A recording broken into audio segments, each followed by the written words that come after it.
Salam, salam hebat rekan-rekan pembelajar semua, rekan-rekan mahasiswa, penyimak materi kami. Jumpa lagi dengan saya Yosef Hilaris Timopera dalam rangkaian materi kuliah Memahami Pembangunan dalam Perspektif Sosiologi. Kali ini saya akan membawakan materi mengenai teori perubahan sosial ekonomi di Indonesia. Pada materi ini, kita akan membahas 3 pemikiran mengenai perubahan sosial ekonomi di Hindia Belanda dan akan menarik relevansinya dengan kondisi saat ini. Teori yang akan kita bahas adalah dualisme ekonomi dari Bucke, kemudian masyarakat majemuk, rural society-nya Furnival, dan involusi pertaniannya Clifford Geertz. Apa yang akan kita lihat bersama? Kita akan melihat pada 3 keyword. Keyword pertama kita akan melihat apa asumsi teoritik dari ketiga pemikiran ini. Lalu yang tidak kalah penting adalah apa kaitan antar pemikiran ketiga teori tadi. Lalu yang terakhir, yang tidak kalah penting juga adalah relevansinya apa. Karena pertanyaannya adalah, mengapa teori-teori yang sudah lampau itu masih perlu kita bahas saat ini di perkuliahan yang mengkaji tentang perubahan sosial ekonomi atau pembangunan Indonesia. Ya. Bagaimana relevansinya terhadap perubahan sosial ekonomi di Indonesia? Mari kita mulai lihat dari dualisme ekonomi Bucke. Jadi Bucke, seorang ekonom dari Leiden, Belanda, itu melakukan kajian di Hindia Belanda. Apa yang dia lihat di dalam sistem ekonomi yang berlangsung di Hindia Belanda ini adalah sebuah kondisi yang cukup menarik menurut dia.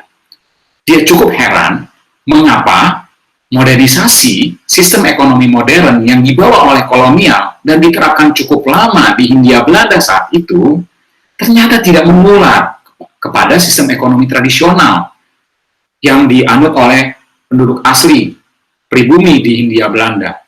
Tidak bisa menular. Justru yang terjadi adalah ada 2 sistem ekonomi berbeda yang berlangsung dan digunakan di Hindia Belanda waktu itu, yaitu sistem ekonomi modern, sistem kapitalis yang dibawa oleh kolonial, dan sistem ekonomi tradisional. Mengapa bisa 2 sistem ekonomi ini berjalan bersamaan?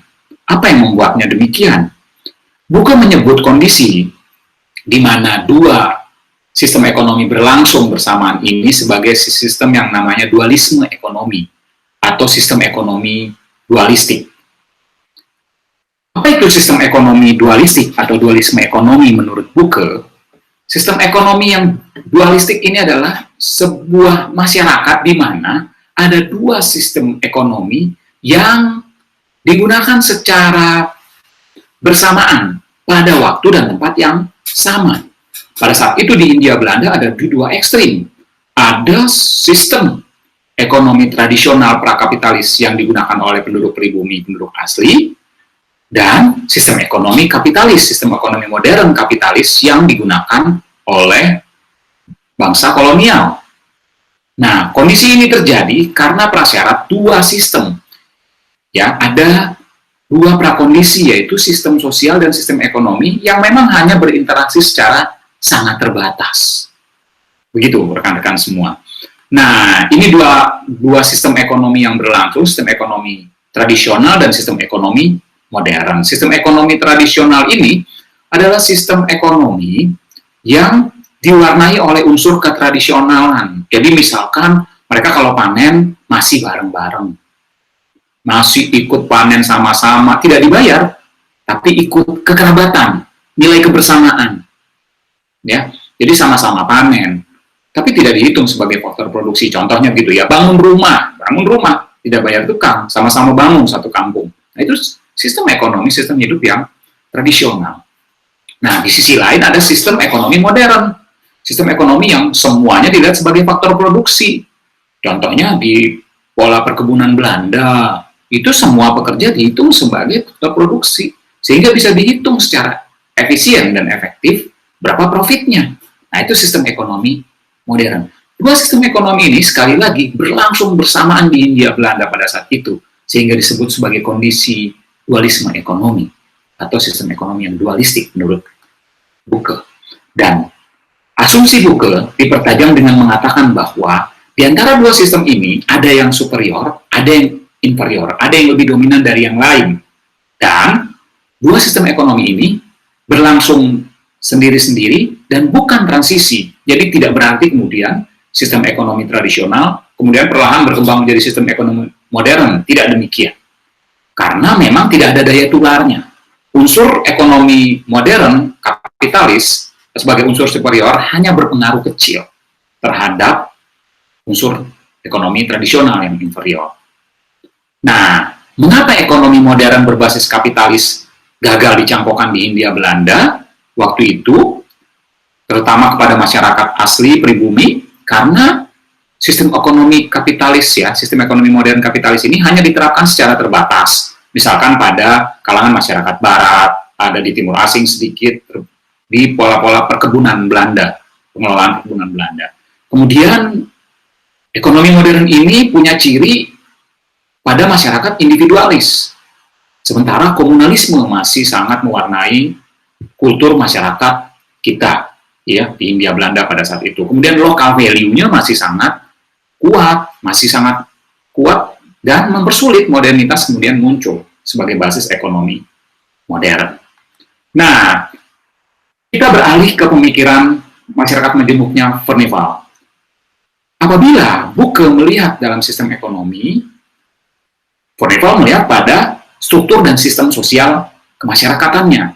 Jadi hampir senada dengan Buke yang mengatakan bahwa ada dua sistem ekonomi yang berlangsung bersamaan, digunakan bersamaan di Hindia Belanda. Furnival mencatat bahwa atau mengemukakan sebuah hasil riset dia, kajian dia, bahwa di Hindia Belanda waktu itu ada kondisi masyarakat yang majemuk, masyarakat yang plural, di mana masyarakat yang plural itu adalah masyarakat di mana ada dua atau lebih elemen hidup sendiri-sendiri.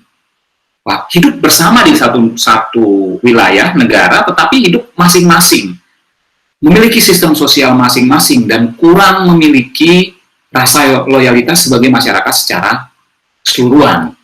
Nah, ini ciri-ciri masyarakat majemuk yang kemudian ditegaskan oleh Furnival adalah tersegmentasi ke dalam kelompok-kelompok yang memiliki subkebudayaan, sistem sosial masing-masing. Jadi hidup di satu wilayah yang sama, tapi hidup masing-masing dengan cara masing-masing.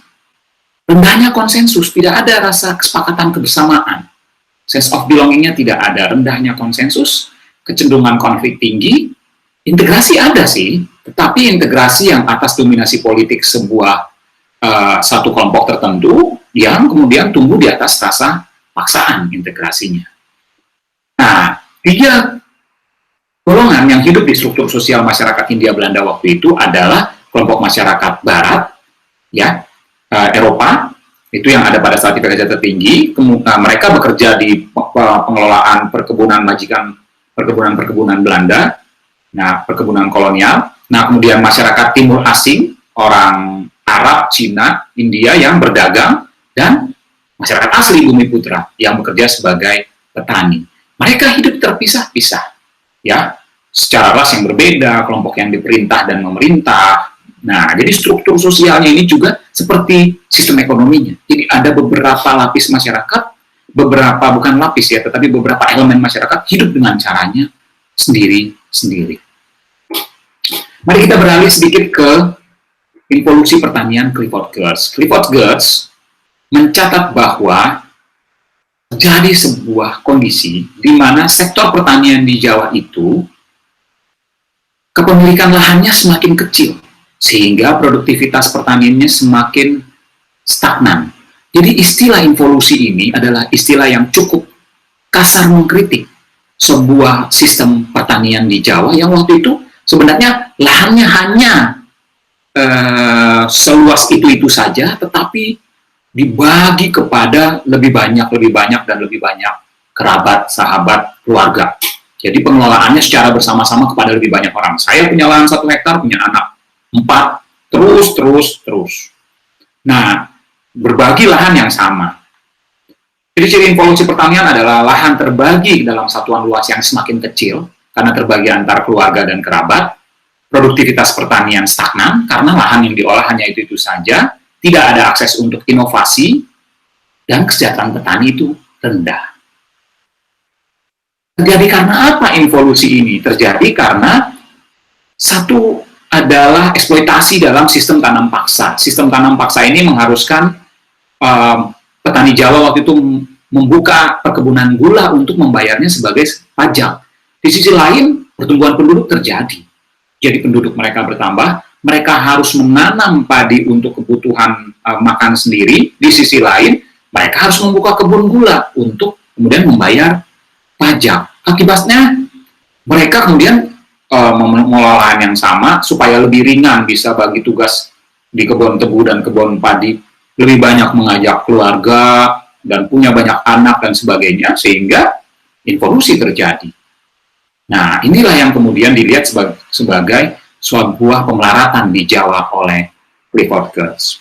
Nah, setelah melihat Clifford Geertz, mari kita lihat apa kaitan antara tiga teori yang kita bahas di atas. Ada tiga hal yang perlu kita highlight, teman-teman, secara cepat saja.